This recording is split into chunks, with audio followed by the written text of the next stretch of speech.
I live on Galapagos, this beautiful place that everybody talks about. And let's see if this works. Yes, here we go. And we belong to, it's a province of Ecuador, a country that bravely decided some time ago to put limits to economic growth in Galapagos. So there's a set number of beds in boats and hotels, and there's a moratorium on growth. Now, I hope the government never bends and never breaks this moratorium due to the pressure of big companies that are always roaming around. So for me, the question is, how can humans in Galapagos continue interacting with these ecosystems in a respectful way, coexisting with nature and avoiding following the development patterns of other places of the world where we have sacrificed land and people for growth? And for that, I want to bring these two pictures. You recognize the top? That's a small central park in the big developed New York. And the other one in the bottom, that's a little Puerto Llora on Galapagos where 97% is protected and only 3% is where people are allowed to live. So this is the place that inspired Roberto, my husband, and I. This is long ago. We were young. And we've been thinking about this concept of ecosystemic businesses, a fusion of economy and ecology. And it actually proposes to leave the place in terms of natural environment and the community in better situation than when the business started. And for that, I need to share some pictures from us long ago. That's me more than 30 years ago, and I'm an ecologist. Roberto and I, we both come from the biology field. I studied ecology, he studied biology.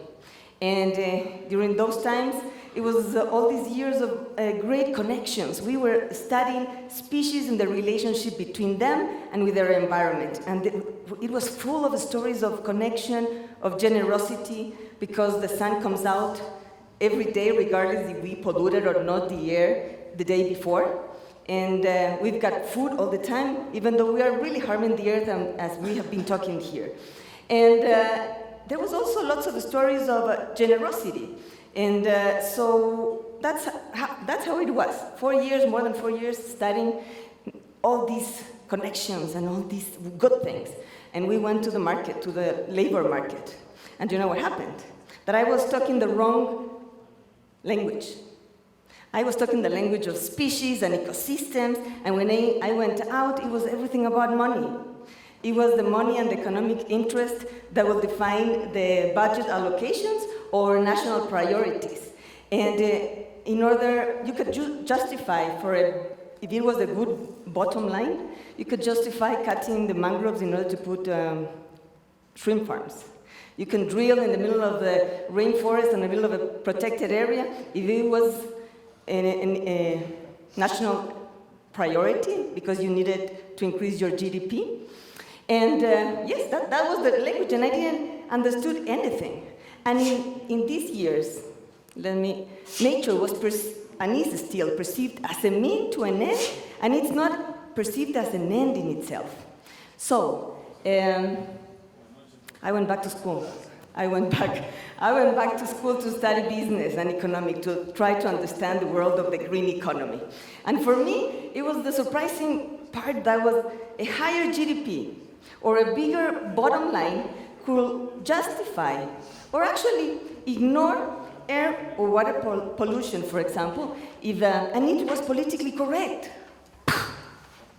Cried every day from the master's degree, almost. Roberto told me, why don't we leave? And I was like, no, I can't. I need to understand what's happening here. So, and that's when, and it was this whole thing of accumulation of money. That's why I love this Brazilian sociologist, Emir Sader. He says that if you've got a monkey accumulating bananas, when the rest of the monkeys are dying of hunger, do you know what's going to happen? All the biologists are going to come down there to understand this weird and crazy behavior. But you know what happens when humans do that? We put them in the front page of Forbes magazine.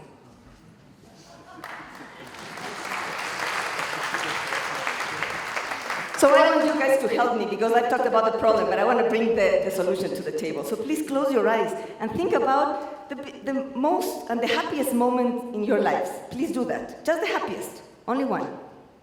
Okay? Now, please raise your hands if this moment is linked and connected, is the connection with people. Okay. Now, please raise your hands if there's connection with places. Okay. Or higher ideas? Well, it is. We're usually, our happiest moments are moments of connection with people, with places, or with higher ideas. And due to travel, I've been so lucky enough to meet people, billionaires, all the way down to people that do not have any kind of money. And I have been able to have these deep discussions and of what makes us happy. And you know that the answer, it's usually not the accumulation of money, but actually it's the possibility of being heard and seen as humans.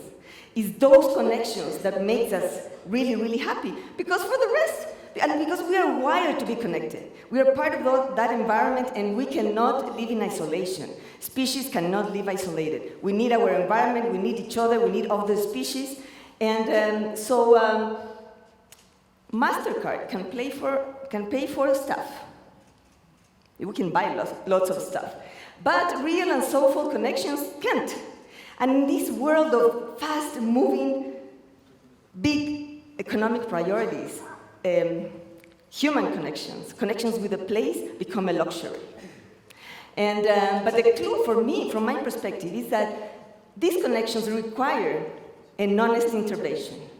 Because economic interest, dressed as real connection, can be easily unmasked. So, having said that, what I'm going to tell you is a bit about our story, but it's not because we want to brag and we believe that we are better than anybody. We know so many people here with us that do all these incredible things. We're just sharing our story because we're trying to walk the path that we believe. And this example is related with COVID. In Galapagos, it was so interesting because they closed the frontiers. Nobody was getting out and nobody was getting in. And the risk of running out of food was really real. Food security was an issue. And if you didn't have savings, well, you were in trouble. You didn't have food. So bartering was a way of exchange in Galapagos. But many people were really in risk of not having anything to eat. So we got together, and I found this incredible community. And you know what was the common factor between all of them? That they were willing to think on the we before the me, myself, and I. And together, we created these amazing things, lots of things. Baskets full of food that we collected from places. In this place, actually, is where we met an incredible guy that was called Ian. Ian found agriculture in this place, and he decided to study agriculture engineering, and thanks to the community, we financed the education, and now he's living, and we want him back, hopefully, to work with us when he returns. But we also created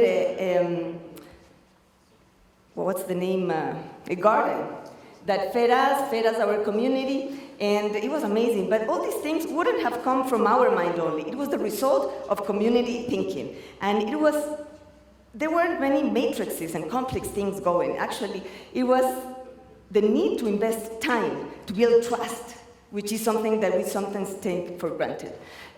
So going back to what's the ecosystemic businesses, it's a cross-fertilization between ecology, trying to make sure that we regenerate an economy that we are proving not to work. It's an honest and wholehearted commitment to connect to the place and the people that support us. And we try to leave the environment and the community in a better place. But in this path, of course, we generate income, an economic value that allows us and our community to grow. So I'm going to go fast here. What is happening with us with the environment? This is how we got the place when we started. Lots of invasive species. What does that mean? There were no many local and native species living because that's really like a desert. So we started regenerating, and that's how it looked now. When we cut the invasive species, it seems that the local and natives start regrowth, and those giant tortoises, the water started to come, and then the tortoises came back in a place where it was supposed to be their land, but they were many tortoises in those years because there wasn't a possibility to walk or to pass or to go through. When the giant tortoises came back, we decided to support science to better understand what was happening there and take better decisions. But it was so expensive that we couldn't afford it. So instead of giving up, we decided to design a business plan that will finance the rewilding of the farm. And that's coffee, because it started to become famous. So now we have an organic coffee that finances the rewilding of the farm. But it's organic, and we recycled everything, from cow manure to sawdust, the leftovers from our hotel, everything, because we don't want to poison our land and our people. We needed to build infrastructure. We wanted to be as light as possible on the earth. We used the model of a cell. A cell uses resources, but also whatever is left over can be reused by somebody. So we are using solar energy. We have a system of capturing water from the rain that we store in big cisterns. We've got biodigesters with microorganisms that treat all the sewage. So after they leave, the water leaves that. It can be used to irrigate permanent crops, like happens with other ecosystems. We also use the air to cross-ventilate the place, so we don't use air conditioner, and we control the temperature of the house, closing and opening the big windows. We also decided to use only local materials, and I think Veronica is going to talk about that tomorrow. And we're using Spanish cedar, which was an invasive species on the Galapagos. We cut it, we dry it, and we build all the furniture and all the doors. We found there's also bamboo, so we cut it, we dry it, we needed to learn how to do it, and it supports all the roof. And we use lava in so many different ways. So 70% of the volume of the infrastructure is local. And that's how it looks. Those walls are basically lava with a really small percentage of cement. That's called, it's a building methodology that's called round earth. So that was the component of the environment. Now let's talk about the community. I'm going to use one tiny example. And there's lots of people visiting us. So we decided to start this little gallery with local artists and artisans. We started with 4, now there's more than 17. For some of them, it was started as a side income. For now, it's their main income. For others, it's the possibility of sending their kids to university. And for most of them, it's the only way of accessing a market that they will never be accessed in any other way. So what happens when all these things happen? It sounds really like a soap opera, but it's not. If you ask me and Roberto how hard it's been, well, we can talk with the wine really for many hours, because it wasn't easy. But for us, it was completely worth it, because when you bring life back, life in the form of tortoises or birds or whatever you think of, you also bring tourists that come to see things, because people don't visit Galapagos to see the community. People visit Galapagos to see the animals, but there can't be animals without a strong community that supports conservation and tourism. So we decided to link those things and those experiences and try to share these connections with our clients. And these 2 pictures is a family. Mother came one day and said, you know, Reyna, can you design something that will leave a lasting message in my kids? And so we decided to make a beach cleanup. There were 5 teenagers, my clients. We went with 15 teenagers from the community. They didn't speak English, mine didn't speak Spanish. They had a blast for a day. They learned about plastic and what's happening with the world and how we are all connected, because we're receiving plastic from the other side of the world. And many other experiences that we would never have been able if it wasn't for the strength of our community. So, in essence, what is a requisite for ecosystemic businesses? True and honest intentions. If it's greed, then it's hard to think of an economic business, since it will not contribute to the regeneration of people and places.